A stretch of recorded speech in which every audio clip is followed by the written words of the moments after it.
Alright, we're doing a pineapple habanero salsa. It sounds hot, but it's not too bad. I cut the top bottom of your pineapple, cut the core out, slice it like that, kind of go around the outside as you saw.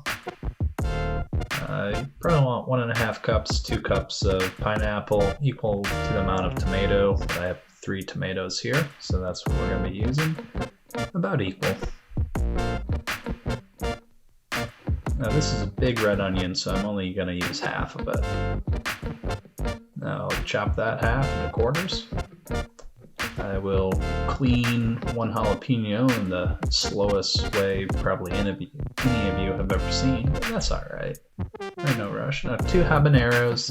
Now you want to get some of those seeds out of there so it doesn't really blow you away on the heat level. A couple cloves of garlic.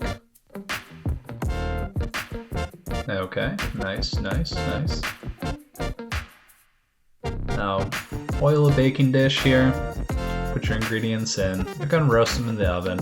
Now you want them to have some surface area so they can get a little bit of color and roasting. So we got 400 for 30 minutes.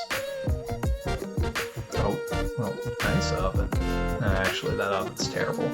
But move your roasted pineapple and vegetables into the blender. You can let them cool down a little bit. Handful of cilantro. I didn't have any, so I had to use a little bit of mint. Half a lime's worth of juice, or a tablespoon of lime juice. Pulse it to your desired consistency. Now, I almost forgot the salt here, but I think I saved it. There we go. Really not that much, just looks like that. Salt to your personal taste. Mix.